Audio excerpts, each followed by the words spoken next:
السلام عليكم، وكل سنه وانتم طيبين بمناسبه مولد النبي.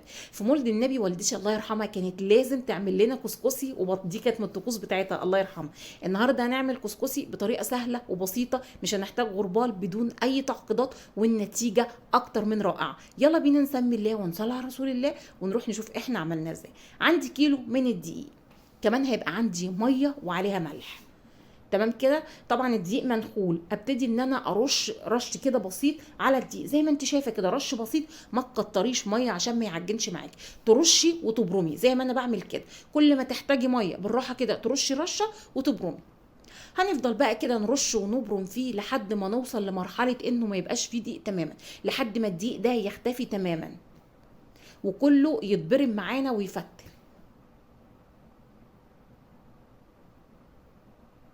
لو وصلتي لحد هنا في الفيديو ما تنسيش تحطي لي لايك. وعايزه اقول لك لو انت اول مره تعمليه يا ريت تجربي في كميه بسيطه، يعني اعملي ربع كيلو عشان لو لا قدر الله باظ منك تبقى الكميه، تبقى الخساره قليله. تمام كده.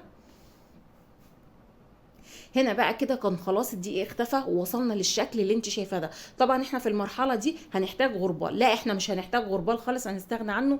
انا عملته في الكب، هتحطي شويه بشويه كده في الكبه زي ما انت شايفه اهو، وهتضربيه ضربتين في الكبه اتحول لكسكسي يا ستي. شفتوا بقى مفيش اسهل من كده. الله يرحمها والدتي ده عمرها وهي بتعمل الكسكسي في الغربال زي ما انتوا شايفين كده. بعد كده هتكوني مجهزه يا حته شاشه كده تكون نضيفه عندك. دي بقى عندي دي فانيله جوزي، انا مخصصاها للحاجات اللي زي كده، اعمل فيها جبنه، اعمل فيها كسكسي. وابتديت ان انا اعبي الكسكسي في الفانيلا دي. تمام كده.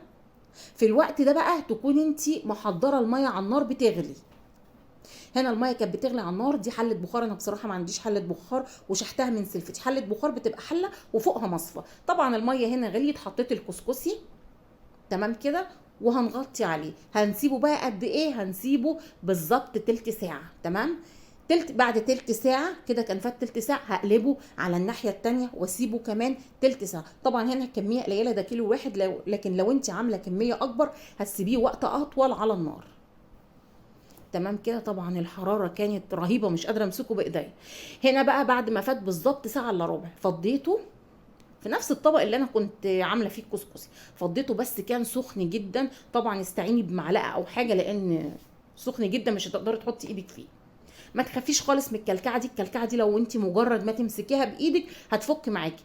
طبعا انا عشان كانت الحراره عاليه فانا حطيته تاني، رديته عملته تاني في الكبه. شايفين زي ما انتم شايفين كده، بعمله كده في ايدي بيتفرك بكل سهوله. طبعا انا رديته في المرحله دي اسمها ان احنا بنرده، انا رديته بلبن.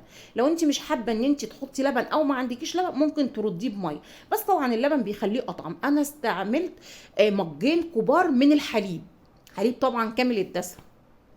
حطيت اول مج وبقلب، وهرجع احط مج كمان زي ما انتوا شايفين كده. وبعدين هروح اديله ضربه في الكبه، هديله ضربه في الكبه وارجع احطه تاني في حله البخار ساعه الا ربع. طبعا انا هنا بقلبه زي ما انت شايفه كده، اول ما تمسكيه بايدك بيتفرفت على طول، بس انا هديله ضربه في الكبه. ودي ايد محمد ابني اللي اتحطت دي. لو وصلت لحد هنا في الفيديو ما تنسيش تحطي لي لايك. هنا بقى بعد ما رديته تاني، كنت رديته تاني خلاص، دي بقى النتيجه النهائيه. والله طعمه وريحته تحفه. طبعا حطيت له سمنه بلدي، وعايزه اقول لك دي زبده بلدي. يعني يا جماعه بلاش تحطوا سمنه هولندي او السمنه اللي هي الجنه ورابي، لا بلاش، وهتخلي طعمه وحش جدا، وكمان ريحته بتبقى باينه في الكسكسي قوي. يعني حتى لو انت هتجيبي 100 جرام بس زبده نيوزيلندي، النتيجه مبهره. يا رب يكون الفيديو عجبكم وافادكم، وشكرا ليكم والسلام عليكم.